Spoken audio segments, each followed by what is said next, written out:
Primeiro dia da campanha Cristo vive em mim, Gálatas capítulo 1, é um livro escrito por Paulo ao povo que vivia na região da Galácia.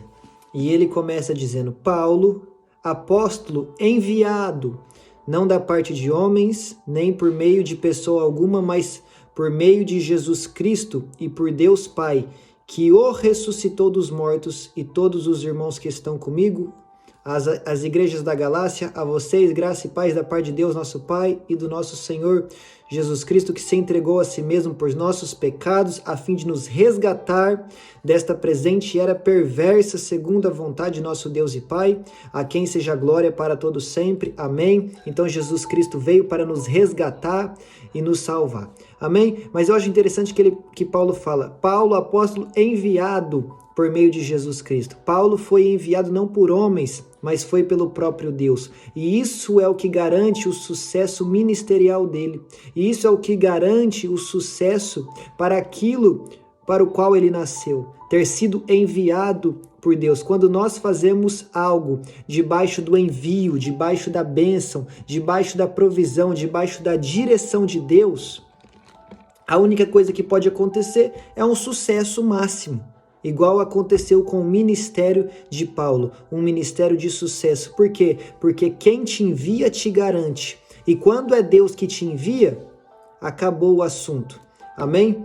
É certeza que vai dar certo. Então, se Deus te enviou para um ministério, se Deus te enviou para um trabalho, se Deus tem algo, algum propósito na sua vida e você está debaixo desse propósito, fique tranquilo. Ele vai te garantir. Amém? E aí Paulo ele começa o versículo 6 dizendo: admiro-me de que vocês estejam abandonando tão rapidamente aquele que os chamou pela graça de Cristo para seguirem outro evangelho, que na realidade não é evangelho. O que ocorre é que algumas pessoas os estão perturbando, querendo perverter o evangelho de Cristo. Então esse povo aqui da região da Galácia estava se afastando do evangelho verdadeiro. Versículo 8. Mas ainda que nós ou um anjo dos céus pregue um evangelho diferente daquele que lhes pregamos, seja amaldiçoado, seja anátema.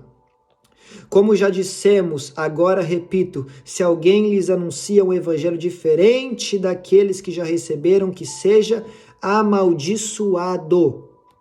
O evangelho não muda, porque o evangelho se trata de Jesus Cristo, e Jesus Cristo é o mesmo ontem, hoje e para sempre. Hebreus 13:8, Malaquias 3:6, eu sou o Senhor, não mudo. Tiago 1:17, em Deus não há sombra de variação nem de mudança. Então Deus não muda, então a sua palavra não muda. Hoje em dia tem muita gente pregando prosperidade, só prosperidade, tem muita gente pregando graça barata, você pode viver como quiser porque é pela graça, e muitas outras heresias que são mentiras, são doutrinas diabólicas. Então cuidado, meu amigo, com quem você ouve, cuidado com quem você segue, cuidado com quem você deixa alimentar o seu espírito, pois nos últimos dias se levantarão falsos profetas, falsos mestres, falsos pastores.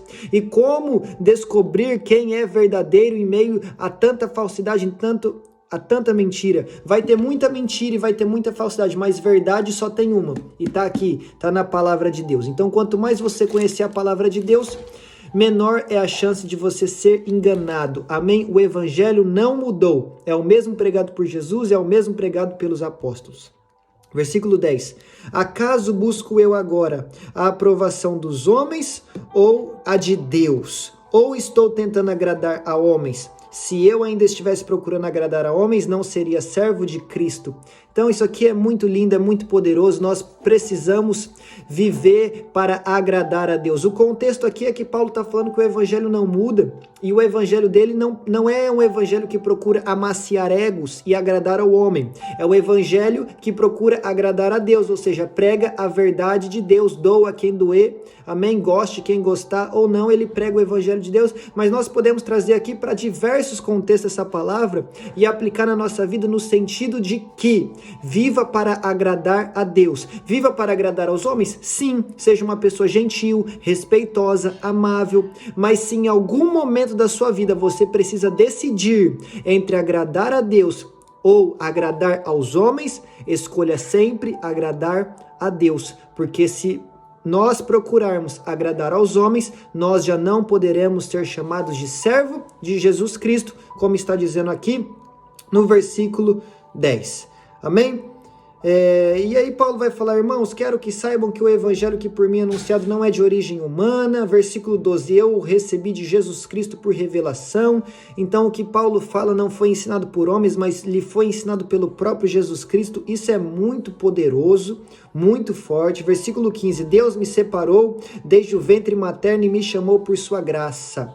Isso é algo muito maravilhoso, porque Deus nos escolhe desde o nosso ventre materno. Jeremias capítulo 1, versículo 5. Eu o escolhi e o separei desde o ventre da sua mãe e o constituí profeta das nações. Salmo vai dizer, 139, se eu não me engano, o salmista vai dizer, ainda quando eu era substância informe, no ventre da minha mãe, tu me conheceste, e ainda antes de que eu vivesse um dia da minha vida, tu já tinha escrito todos os meus dias no teu livro, Senhor. Então, antes de você nascer, antes mesmo do ventre da sua mãe, Deus já tinha te escolhido, te separado e te preparado para um propósito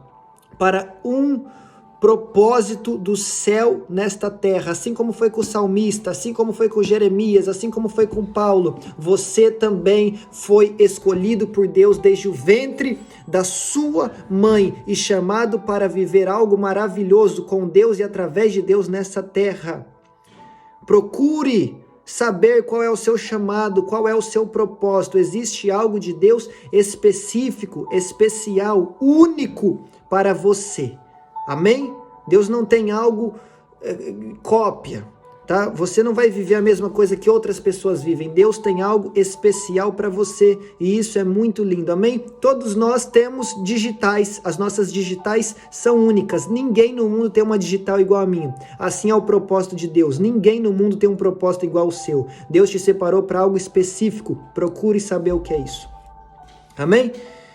E aí no versículo 22 e 23 e 24, para encerrar, Paulo diz, eu não era pessoalmente conhecido pelas igrejas da Judeia que estão em Cristo. Apenas ouviam dizer sobre mim, aquele que antes nos perseguia, agora está anunciando a fé que outrora procurava destruir, e glorificavam a Deus por minha causa. Então nós precisamos viver de tal forma a ponto que pessoas que nem mesmo nos conhecem glorifiquem a Deus por nossa causa. Amém? Mas o que eu quero dizer aqui é o seguinte, Paulo era um perseguidor da igreja, se tornou um pregador do evangelho. E as pessoas, ao ouvirem isso, nem sequer conheciam a Paulo, mas ficavam impactadas e glorificavam a Deus.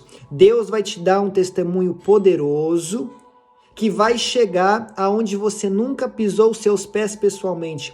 Paulo nunca tinha ido naqueles lugares, mas já estavam ouvindo sobre aquilo que Deus estava fazendo na vida dele e através da vida dele. E eu creio que assim será comigo e assim será com você. A sua história e o seu testemunho irá chegar em lugares onde você nunca esteve pessoalmente e o nome de Deus será glorificado. Então, assim como Paulo, deixe que o Senhor Jesus te molde, te transforme, te faça semelhante a Ele, que nós já não vivamos mais o nosso querer, a nossa vida, mas que Cristo viva em nós, e isso seja para a glória de Deus. Amém? Que o Senhor te abençoe.